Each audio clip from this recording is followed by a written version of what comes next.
Harga mati KPK Polri kita tadi terputus pada saat membahas ada timing yang mencurigakan dari banyaknya laporan-laporan yang masuk. Anda tadi membenarkan Egy Sujana karena jarang-jarang, saya persilahkan. Ya, karena beliau mengatakan bahwa di KPK banyak juga orang salah. Benar, karena di KPK dari pimpinan sampai pegawai paling bawah itu semua manusia, tidak ada malaikat.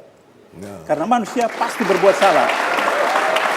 Perbedaannya antara di KPK, kepolisian, kejaksaan, instansi yang lain, begitu dia ketahui salah, ditindak. Saya 3 kali komite etik, 2 kali ketua, 1 kali anggota terhadap pimpinan yang melanggar kode etik. 10 kali menyidangkan dalam pelanggaran kode etik oleh pegawai KPK. 6 kali ketua, 4 kali anggota, dan 2 orang saya pecat, berhentikan. Jadi di KPK memang pasti berbuat salah. Tapi Pak Abdullah, kalau boleh saya nambahin, sebenarnya kalau kita rapat kerja, Komisi 3 rapat kerja dengan kepolisian, itu dilaporkan juga setiap tahun itu ada ratusan anggota Polri yang dipecat, ya, karena melanggar kode etik, disiplin dan lain sebagainya. Jadi itu juga sama di fungsi di kepolisian juga seperti itu. Di kejaksaan juga demikian, ya. Jadi ketika ada aparat-aparat yang kemudian melanggar kode etik, kemudian juga menurut kode etik atau dan lain sebagainya itu melanggar, mereka dipecat, diberhentikan dan lain sebagainya. Ya, jadi sama, cuman barangkali ya tidak terekspos dengan baik aja, tapi setiap tahun dilaporkan hal-hal seperti itu. Dan ini juga kita tidak ekspos kecuali yang begitu etik. Saya begini Bang Egy, saya tidak mau ini terjebak dalam situasi siapa yang menganggap ini malaikat dan ini iblis gitu ya. Kita sering terjebak. Seperti Bang Egy begitu. Kadang-kadang mengatakan ini bukan malaikat begitu kan. Saya sepakat. Yang sedang dipermasalahkan dan diuji sekarang lagi-lagi kepada Pak Presiden. Dalam konteks ada yang mengatakan kriminalisasi, ada yang punya hak juga mengatakan ini bukan kriminalisasi. Bukan masalah BW. Bukan masalah kita menganggap misalnya Adnan Pandu atau Abraham Samad itu pasti tidak salah. Bukan. Tapi yang harus kita lihat secara sistemik adalah sekarang tinggal sisa 3 pimpinan KPK. Dan ada peluang celah di dalam undang-undang KPK kalau dimanfaatkan oleh sekelompok orang tertentu dengan cara-cara yang sangat janggal seperti sekarang kita lihat ya, dalam hitungan hari bisa ada banyak laporan, itu akan bisa melumpuhkan KPK.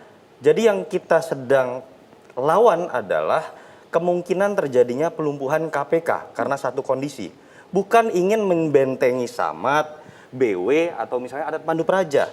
Dan disinilah letak Komisi 3, bukan sebagai penonton, sebagai penjaga benteng dari setiap institusi hukum. Termasuk ketika Polri mau dijatuhkan dan dihancurkan dan dilemahkan, Komisi 3 juga berhak konkretnya untuk Toto, membela. apa yang seharusnya dilakukan Nasir Jamil yang terhormat, anggota DPR, dan teman-teman Komisi 3? Yang banyak bersuara seharusnya, ini kan ada yang bicara hak imunitas, SP3 dan segala macam.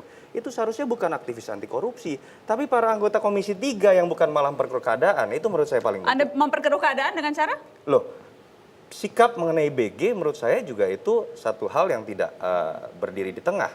Kalau tadi kemudian Bang Nasir Jamil mengatakan tim independen tidak sepatutnya misalnya merekomendasikan. Beberapa anggota Komisi 3 termasuk Bang Nasir Jamil atau seperti misalnya Trimedia Penjahitan itu bahkan mengatakan harus dilantik BG. Bahkan ada sempat istilah dimungkinkan adanya impeachment. Saya tantang sekarang, apa yang dilanggar oleh Presiden ketika menunda atau membatalkan pelantikan?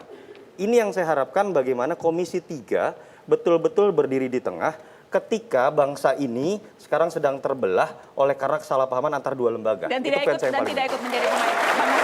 Iya, begini. Makanya kan dari konflik ini kan seperti siklus 3 tahunan, ya 2009, lalu kemudian 2012, 2015. Nah dari peristiwa ini saya pikir memang pemerintah dalam hal ini Presiden dengan DPR itu harus mencoba untuk melihat ya aspek regulasi. Oke, ya, Bang, regulasinya harus dilihat. Sebelum masuk ke sana, tadi kan tudingannya spesifik apa yang seharusnya bisa dilakukan Anda dan kawan-kawan di Komisi 3. Ya sebenarnya begini, kita Komisi 3 atau DPR kan dalam proses, kalau kita lihat undang-undang kepolisian itu kan menerima dari Presiden, ya menerima dari Presiden.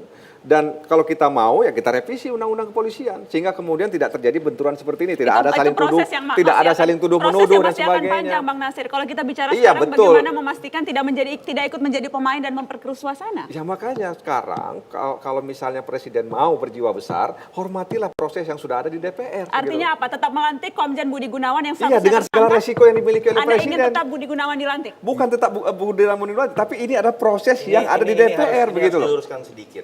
Kita jangan terjebak pada politik infotainment menilai seorang Jokowi sebagai bintang pemenang pemilu, bagaimana sikapnya dalam menyelesaikan masalah ini. Konteks Budi Gunawan harus dilihat lembaga negara yang pertama kali punya kesempatan untuk memasukkan variabel penetapan tersangka korupsi oleh KPK terhadap Budi Gunawan itu bukan Jokowi. Jokowi terlanjur memasukkan surat pencalonan. DPR yang punya Gimana hak misalnya saat Yunarto itu bisa bilang untuk Jokowi kemudian terlanjur? mengatakan Saya pikir bahwa kalau- dalam fit and proper test misalnya penetapan Baik. TSK itu bisa Tapi- dianggap sebagai Bagaimana esensi. bisa kita katakan poin bahwa kedua, kemudian oke, Jokowi terlanjur wilayah- gitu loh? Tanggal Tidak 9 mungkin Januari terlanjur. itu belum kemudian keluar penetapan tersangka.